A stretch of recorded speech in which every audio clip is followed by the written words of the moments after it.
Olá, eu sou Rosana Lúcio, pastora e psicanalista cristã, e nós estamos aqui com o nosso episódio De Dentro para Fora, com a nossa série De Dentro para Fora, onde nós estamos abordando temas importantes de comportamentos, sentimentos, emoções e o que a palavra de Deus nos diz a respeito disso. Eu quero agradecer o carinho das pessoas que têm participado conosco, curtindo, compartilhando, comentando também.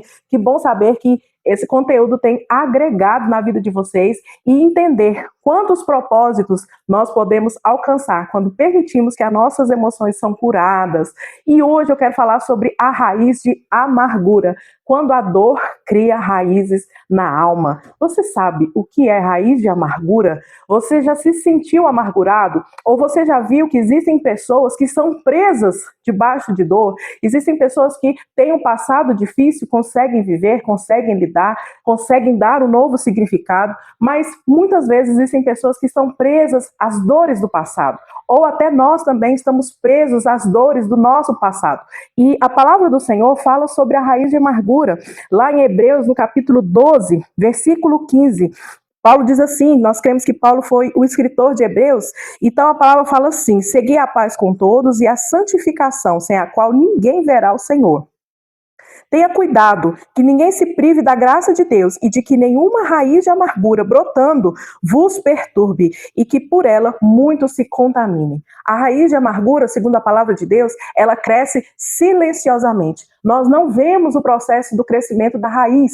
A raiz ela está debaixo de uma cobertura de terra. Assim também as emoções existem emoções que elas começam depois de alguns fatos, depois de alguns acontecimentos. E a palavra diz que essa raiz, que ninguém vê, que ninguém percebe, ela vai crescendo. Essa raiz de amargura, ela vai crescendo, ela vai contaminando, ela vai trazendo uma dor, uma destruição, um peso, e que depois ela vai contaminando. Além daquela pessoa que está debaixo dessa raiz, presa dessa raiz, existirão fatos e acontecimentos que vão influenciar. E nós sempre vemos que a influência é para destruição. Na psicanálise, nós entendemos que experiências dolorosas não elaboradas permanecem atuando no inconsciente. O nosso inconsciente, a nossa parte emocional, nosso cérebro, ele funciona debaixo de comandos. Então, toda emoção ela precisa alcançar um destino. Todo comando, toda palavra, todo fato, todo acontecimento, ela precisa alcançar um propósito. Se não alcança um propósito, é como um comando no computador. Aquele comando ele vai ficar vagando, procurando qual sentido, qual função que ele deve alcançar. Então, se uma dor, um fato, um acontecimento não é elaborado, não significa que aquilo está resolvido. Muitas vezes aquilo vai ficar no inconsciente, aquilo vai ficar como uma raiz que muitas pessoas não veem, mas aquilo vai começar a manipular. É como se um computador estivesse intoxicado e aí ele começa a contaminar os outros comandos. Então, na psicanálise nós entendemos que emoções, dores não resolvidas, elas permanecem atuando no inconsciente. E atuando no inconsciente, elas vão influenciar emoções, comportamentos e, consequentemente, situações da vida. Então, acontece que os seus relacionamentos, o seu futuro, muitas coisas das suas decisões podem estar sendo influenciados devido àquilo que a palavra do Senhor diz, que é a raiz de amargura. E aí a pessoa passa a viver uma vida contaminada, uma vida pesada, uma vida presa. E se o fato, na maioria das vezes, nós percebemos que está relacionado ao passado, dores do passado, situações, abandonos, ou até mesmo na vida adulta, recentemente, isso prende a pessoa naquele lugar. Ela fica presa naquele lugar, naquela situação, constantemente as suas memórias são voltadas para aquele fato, para aquele acontecimento, porque o seu inconsciente ele está em busca de solução. Mas se a pessoa não se levanta de forma consciente, se ela não busca na palavra o seu crescimento, a sua evolução, ela vai se sentir presa àquele fato. E muitas pessoas estão vivendo o dia de hoje, mas sempre estão presas àquilo que aconteceu com a vida delas. Você já pode observar que muitos idosos, eles sempre falam muito de passados, eles sempre contam fatos do passado, memórias do passado, dores do passado, porque quanto mais a pessoa ela está envelhecendo, menos perspectiva de futuro ela tem. Então ela começa a se recordar sobre aquilo que ela está baseada, sobre aquilo que ela está firmada, que são as suas experiências e as suas histórias. Existem pessoas que nós vamos conversar também que só fala do passado, só fala daquilo que aconteceu na vida delas, daquilo que fizeram com elas. E isso mostra uma pessoa também que está prisioneira das suas dores. Primeiro ponto, a amargura, ela nasce quando a dor não é elaborada. E debaixo disso eu quero falar, baseado na vida de Esaú, a palavra do Senhor, lá em Gênesis 25, a partir do versículo 27, a palavra fala que Isaac teve 2 filhos, ele teve Esaú e ele teve Jacó. E a palavra do Senhor diz assim, que eles seguiram profissões diferentes, a palavra fala assim, cresceram os meninos, Esaú foi perito na caça, ele era caçador, homem do campo, mas Jacó era um homem simples, habitando em tendas. E amava Isaac a Esaú, porque a caça era do seu gosto, mas Rebeca amava a Jacó. Olha aí, nós já estamos vendo uma divisão dentro da família, preferências de filhos dentro da família. E isso, consequentemente, se não for resolvido, vai haver consequências. E Jacó preparava um cozido, a palavra, existe outras versões também que falam que era um prato de lentilhas. Quando veio Esaú do campo e ele estava cansado. Disse Esaú a Jacó, deixa-me, peço desse guisado vermelho, porque eu estou cansado. Por isso se chama Edom. Então disse Jacó, vende-me hoje a sua primogenitura. E disse Esaú, eis que estou a ponto de morrer, para que me servirá a primogenitura? Então disse Jacó, jura-me hoje. E jurou-me, e vendeu a sua primogenitura a Jacó. E Jacó deu o pão a Esaú, e o cozido de lentilhas, ele comeu, bebeu, se levantou e saiu. E assim desprezou Esaú a sua primogenitura. E havia fome na terra, além daquela primeira fome, que foi nos primeiros dias de Abraão. Por isso foi Isaac Abimeleque, rei dos filisteus, em Gerar. Aqui diz que eram os 2 irmãos e eles tinham profissões, atividades diferentes. E houve um momento que Esaú chegou na casa do seu irmão Jacó e ele estava com fome, ele estava cansado, ele vinha de um dia exaustivo e ele foi e desejou comer da comida do seu irmão. E o seu irmão, nós vemos aqui que houve uma má intenção, mas entrou um processo de negociação. Ele falou, eu vou te dar desse prato, eu vou te dar dessa comida, mas você vai me vender a sua primogenitura. Você vai me dar o seu direito de ser primogênito, porque na época o primogênito ele tinha privilégios maiores, ele tinha direitos maiores. Então, naquele momento, sem pensar, sem analisar, nós vemos que muitas vezes a dor ela é provocada por atitudes erradas. Muitas vezes você provoca dores por atitudes erradas, por não pensar na sua atitude, por não pensar se aquele local que você está ou se aquela pessoa com quem você está falando é uma pessoa certa. Aqui foi feito um negócio, foi feito um contrato e não foi bem pensado, não foi analisado. Então, por isso nós precisamos ter a sabedoria de saber que muitas dores que nós vivemos presos hoje foram provocadas por atitudes que não foram bem pensadas. Outra questão são decisões precipitadas. Nós vemos que Esaú tomou uma decisão de vender os seus direitos de primogenitura, de abrir mão dos seus direitos de ser o primeiro filho, por causa de uma decisão precipitada. Ele estava com fome, e aqui ele fala até que ele estava a ponto de morrer. Isso foi uma precipitação? Será que ele não poderia esperar? Será que ele não conseguiria, às vezes, preparar ali depois o seu alimento ou comer algo? Existem decisões que nós nos precipitamos por causa da necessidade. Existem decisões que nós precipitamos porque nós queremos ter privilégios. Existem decisões que nós precipitamos pensando em outras pessoas. E, às vezes, nós somos prejudicados. Outro fator também que provoca dor, decisões ou atitudes provocadas por carência. Por carência se envolvem relacionamentos errados, por carência abre mão de direitos, por carência se prejudica emocionalmente e até financeiramente para agradar outra pessoa, para suprir outra pessoa. Por carência a pessoa permanece muitas vezes debaixo de um relacionamento abusivo, de amizade, ou emocional, ou sexual, debaixo de um relacionamento conjugal. Por carência ou por desespero, pessoas tomam atitudes, mudam para outra cidade, às vezes a pessoa vende tudo que tem, muda para outra cidade sem analisar, sem pensar os pesos da sua decisão, mudam às vezes consequentemente de trabalho, até mesmo de relacionamentos para suprir um vazio, para suprir uma carência. Esaú, ele tinha um vazio, ele tinha uma carência e aquilo fez com que ele mesmo trouxesse sobre ele uma dor. Ele não analisou, ele não pensou no futuro, ele se precipitou, ele se moveu debaixo de uma ansiedade e isso futuramente trouxe uma amargura, porque ele perdeu o direito de primogenitura. Depois, novamente, aconteceu um outro episódio onde Jacó, ele enganou ele, e debaixo de uma palavra, que era a lei daquele tempo, era como se um contrato fosse firmado e tinha que obedecer esse contrato. A situação acabou que Esaú passou a ser como um escravo do seu irmão Jacó. Esaú perdeu a bênção do seu pai, o seu pai teve que manter a palavra e ele teve que trabalhar para o seu irmão, perdeu direitos, se prejudicou financeiramente, e a palavra diz que o resultado disso foi amargura. Depois você pode estudar a palavra de Deus em Gênesis 27, do 34 ao 41. Existe um momento que Esaú se chega tão irado, tão rancoroso, tão movido por aquela emoção, que ele fala: eu estou amargurado a ponto de querer matar o meu irmão. E é de fato que ele desejou matar o seu irmão, ele noticiou, ele compartilhou esse desejo do seu coração. A amargura, ela trouxe destruição ali naquele meio familiar.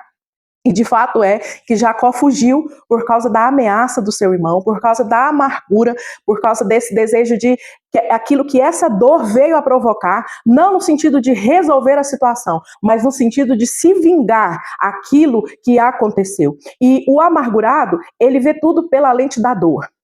A amargura, ela vai contaminando tanto que a pessoa começa a se tornar uma pessoa negativa, pessimista. Ela não apenas vê mal o seu algoz, ela não vê mal apenas aquela pessoa que feriu, mas é uma pessoa que tudo na vida, ela começa a ver como tudo é ruim, tudo ela é prejudicada, nada vai dar certo. Nós vemos aí que nós estamos agora num período de Copa, de jogos, né? E nós vemos assim, quantas vezes as pessoas estão amarguradas, porque elas estão sempre falando mal daquele atleta que foi convocado, falando mal se o atleta entrou e não foi bem sucedido. Então, a pessoa amargurada, ela passa a viver debaixo de uma lente de pessimismo. Tudo para ela tá ruim, tudo que ela encontrar um lugar, ela vai procurar encontrar um defeito, ela passa a se ver debaixo da lente da dor. Então, se uma coisa não deu certo na vida dela, para aquilo ali tudo tá ruim, nada tá bom, nada está superando as suas expectativas, e consequentemente também a raiz de amargura, às vezes, ela provoca muitas fofocas, muitas contendas,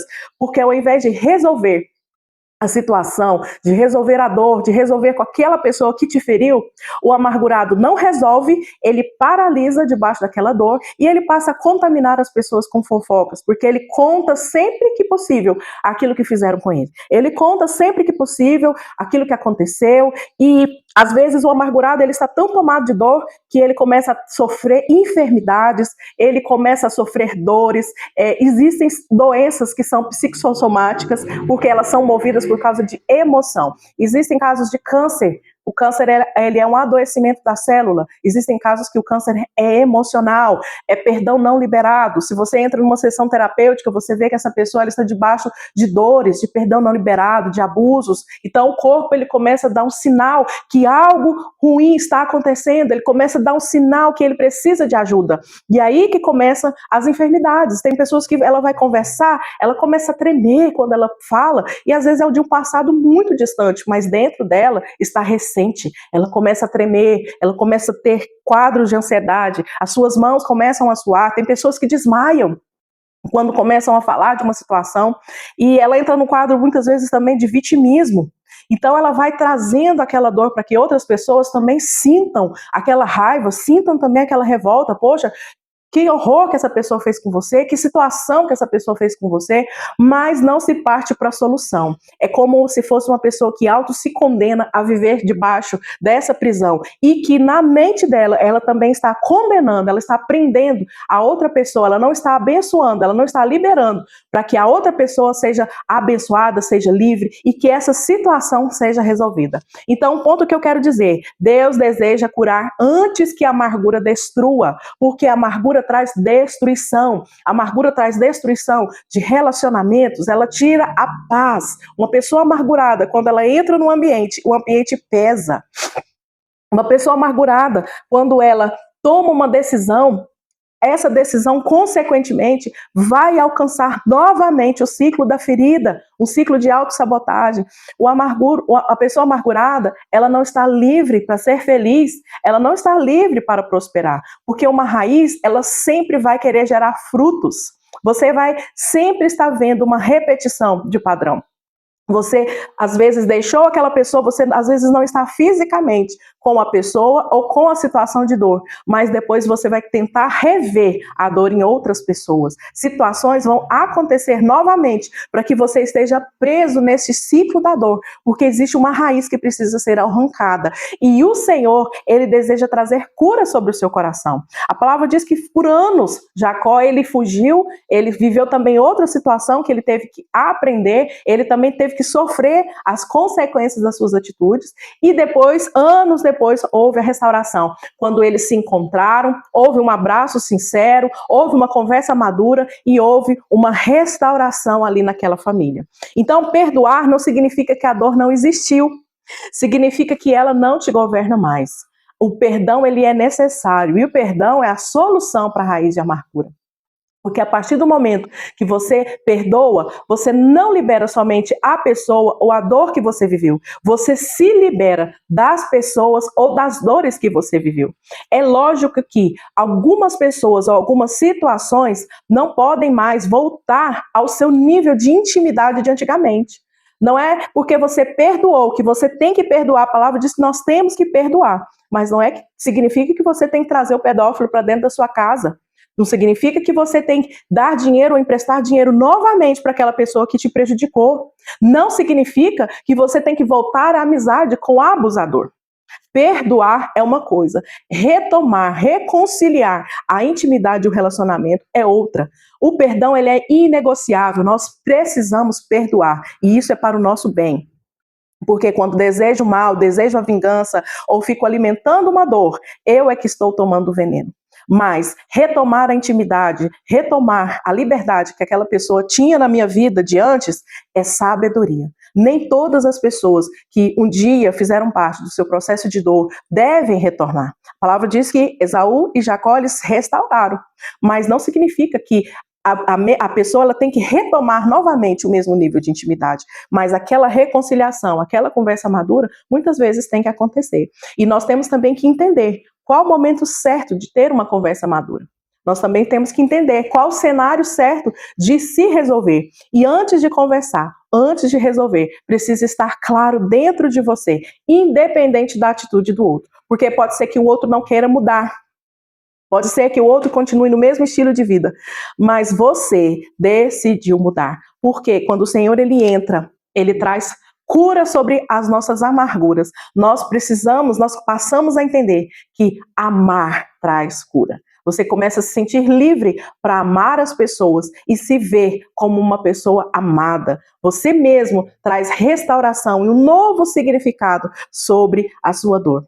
E eu quero agora trazer algumas palavras de reflexão que você vai pensar, que você vai analisar. Debaixo desse episódio de hoje, existe um nome, pensa você agora, existe um nome ou existe uma situação que te desperta dor, que te desperta amargura? Aquilo que nós falamos aqui, você se identifica? Você se vê como muitas vezes essa pessoa amargurada? Que fala mal do país, que fala mal da cidade, fala mal da família, e só vê as coisas de forma pessimista, negativa, né, amargurada. E quando você se vê amargurado, às vezes assim, instantemente, vem o nome de uma pessoa. Tem uma pessoa que traz desconforto no seu coração? Tem uma situação que traz um desconforto no seu coração? Você tem algo, uma memória que está sempre recente dentro do seu coração? Talvez uma traição, um abandono, uma rejeição? Nós precisamos trazer a clareza essas coisas, precisamos trazer para fora aquilo que está escondido. E você tem alimentado ressentimentos? Você é uma pessoa que sempre... que você às vezes está num lugar, às vezes é uma festa, um ambiente de celebração, ao invés de você viver aquele ambiente, de você até mesmo agradecer uma bênção que você recebeu, você volta para alimentar ressentimento? Você volta de novo. Não, mas naquele ano de 1900 aconteceu isso, aconteceu aquilo. Ah, mas eu tô numa casa nova, mas como é que eu vou pagar essa casa agora? Né? Nós mulheres, às vezes, assim, nós queremos algo, uma posse, um carro, um bem, uma roupa nova. Depois, a gente começa a alimentar ressentimento. Mas agora eu vou ter que cuidar dessa casa, agora eu vou limpar essa casa. Você queria tanta roupa, agora, tem que passar roupa.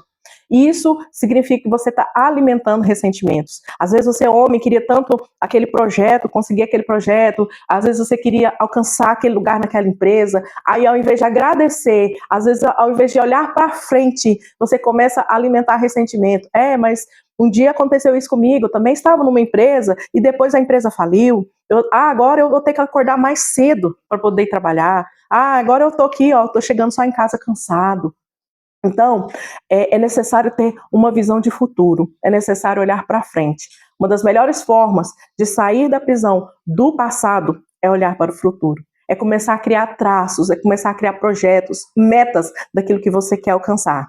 Quanto mais você olha para frente, menos tempo você tem para olhar para trás. E mais possibilidades de você ser livre, de você sonhar, de você acreditar que você pode olhar a vida debaixo de uma nova ótica. Você não é a dor que você viveu, você não é a dor que você sofreu. Você pode se ver livre, talvez das palavras, das críticas, dos apontamentos que você já recebeu, que trouxeram destruição no seu coração. Porque hoje o Senhor está trazendo algo que estava dentro de você. E quando nós permitimos com que isso venha se revelar, isso também significa que há uma possibilidade de cura e de transformação. Vamos orar? Senhor, em nome de Jesus, muito obrigada, Pai, porque a palavra do Senhor diz que a raiz de amargura, ela contamina, ela destrói, mas a nossa confiança no Senhor nos edifica e nos transforma. Senhor, em nome de Jesus nós oramos, Pai, por tempos de restauração nas famílias, restauração nos relacionamentos. Nós oramos, ó Pai, para que aonde houve a dor, agora haja cura, haja transformação. Aonde muitas vezes nós trouxemos dores sobre nós, muitas vezes de forma impensada, de forma carente, por dependência de homens, por dores, situações não resolvidas. Nós declaramos agora que estamos prontos para viver o sobrenatural, estamos prontos para viver um futuro abençoado, onde nós dependemos do Senhor e nós vamos, a partir de hoje, orar e buscar no Senhor uma direção para todas as coisas, antes de tomarmos decisões. Nós vamos pensar, analisar e crer que o Senhor tem um futuro abençoado e brilhante para nós. Nos ajude a olhar para frente, nos ajude a prosseguir, nos ajude a avançar. Obrigada, porque eu sei que o Senhor sempre está conosco e o Senhor sempre está nos ajudando a não vivermos a nossa dor, mas vivermos o que a palavra do Senhor diz, os teus propósitos e a esperança que há no Senhor, em nome de Jesus. Que o Senhor te abençoe poderosamente. Que esse episódio de hoje possa ter te alcançado, possa ter mexido talvez com você, mas que traga um novo significado, para que você possa cada dia se ver uma pessoa mais livre, livre para ser quem o Senhor te fez. Muito obrigada, que você possa estar curtindo esse episódio de hoje e compartilhe para que mais pessoas sejam curadas, sejam alcançadas e sejam libertas de dores que não pertencem mais a elas. Um abraço.